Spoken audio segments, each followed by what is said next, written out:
The best shotguns in the world are not built by a corporation. They are built by one Italian family.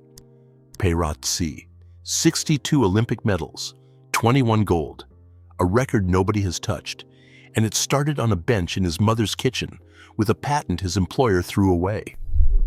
Which raises the question this whole story turns on. Can a man build something genuinely perfect and hand it to his children intact? Or is the day he dies the day it quietly starts becoming something else? Hold on to that, because the answer arrived far more recently than most people realize, and almost nobody outside the trade noticed it happen. Daniele Perazzi was born in 1932, the son of a shoemaker, in the Gun Valley above Brescia, post-war northern Italy, where most families were still working out how to keep food on the table. He was still a boy when he took a job cleaning up after a local gunsmith, sweeping the floor of a trade 400 years old that had no room in it for the son of nobody. He begged the owners to let him assemble one gun on his own, after hours, alone. The first attempt was a disaster. He asked to try again. The second one came out right, and it came out right enough that the men who had been letting him sweep started watching him differently. He moved on to Franchi, already a legendary name by then, and inside a year, he had designed his first patent, a single trigger mechanism. He carried it to them. They turned it down. Most young men swallow that and stay. Perazzi resigned, walked the patent to Franchi's direct competitor, and sold it. Remember that trigger. It comes back at the highest level of the sport in a way nobody in that room could have imagined. With the money, he set a bench in his parents' house and built shotguns 5 days a week, then spent his weekends on the shooting grounds of northern Italy, selling them by hand, one man at a time, learning what a shooter actually wanted by standing next to him while he missed. In 1957, at 25, he put his own name on a small factory in Botticino, just outside Brescia. The years that made him started in 1960, when he went into partnership with a toolmaker named Ivo Fabbri. Fabbri had come out of Fiat in Turin, Italy's car city, and he brought something no artisan bench in Brescia had, which was real precision machining discipline. Two men, one from the hand trade and one from industry, building sidelock over and unders, influenced by the English best guns, Boss and Purdy, the standard nobody on the continent had beaten. That partnership produced roughly 300 shotguns in 5 years, and then in 1965, Fabbri sold his shares back and went his own way. 300 guns. That is the entire run. If there is an early Perazzi sidelock in your family, something from those first years before the model names most of us know, that is not a nice old Italian gun sitting in the back of the safe. That is the rarest thing this company ever made, and there are collectors who have spent years looking for one. Pause this. Go check what is stamped on the action flats of anything early you own. I will wait. Because in 1964, while that partnership was still running, a man walked into the shop and changed everything. Ennio Mattarelli was Italy's best trap shooter and a serious gun designer in his own right. And he was shooting a Browning. Because in that era, everyone at the top was shooting a Browning. He had heard about the custom over and unders coming out of Botticino. He asked Perazzi to build him one for the Tokyo Olympics. 2 months. 29-inch barrels, straight hand grip, 3/4 choke, a hollow top rib to pull weight out of the gun. Not built to a catalog spec. Built to one man's body and one man's swing. That October in Tokyo, Ennio Mattarelli broke the world record with 198 out of 200 and became the first Italian ever to win Olympic gold in trap. He did it with a shotgun from a workshop that had existed for 7 years, built by a 32-year-old with no dynasty behind him, against Beretta and Browning and 20 generations of family gun making. The Italian trade did not applaud. The Italian trade was appalled. For Mexico City in 1968, Perazzi raised the ribs to shed heat in that climate, and the gun he built for it took the name of the games, the MX-8. Every competition gun the company has made since descends from it.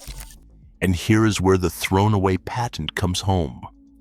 Competition triggers of that era used V-springs, which give a cleaner, crisper break than anything else, and which occasionally snap without warning.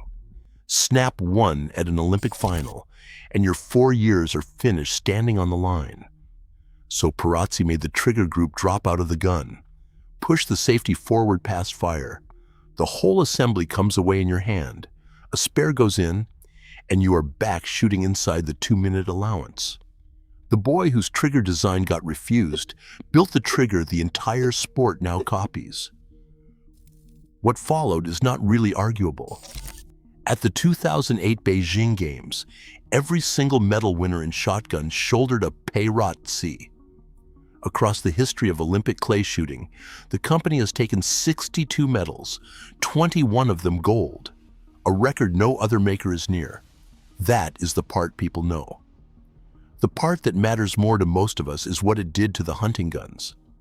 Because the field models, the MX-12, the MX-20, the 28-gauge guns, the SCO grades with the game scenes cut by hand by master engravers, are not a softer commercial line running alongside the real product. They are the same actions, the same barrel work, the same fitting, the same men. In 1973, the Ithaca Gun Company in New York started importing them, which is why some American guns from that window carry Ithaca markings.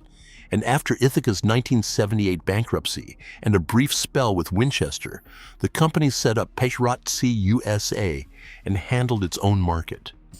Now, what that factory does is the reason for the price, and it is worth understanding properly. A customer walks in. He talks the model through with Mo Rowe, Perazzi's son. He is then measured biometrically on an adjustable machine stock.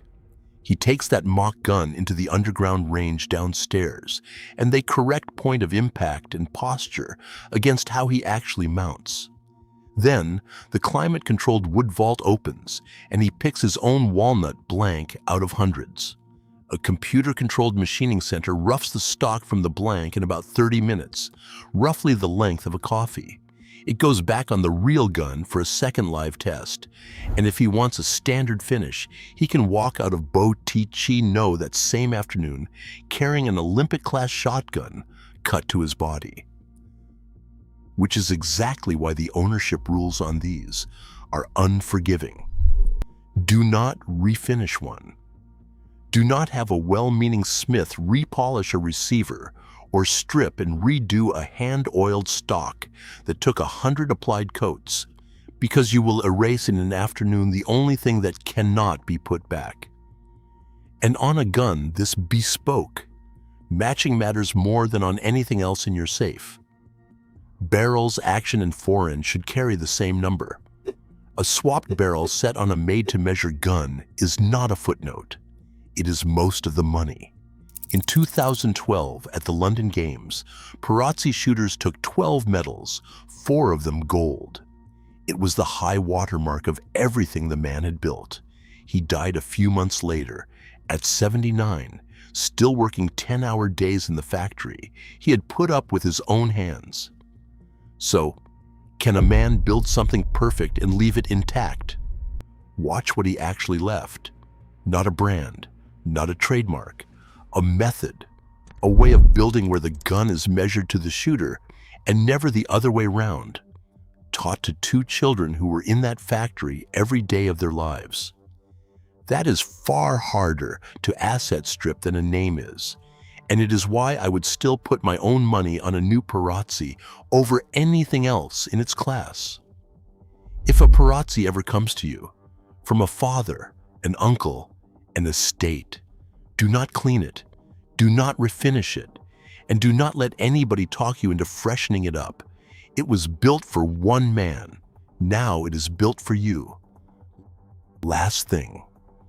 If this made you wonder what the guns in your own cabinet are quietly worth, the video appearing on your screen right now is the perfect companion to this one. Just click it, and I will see you inside.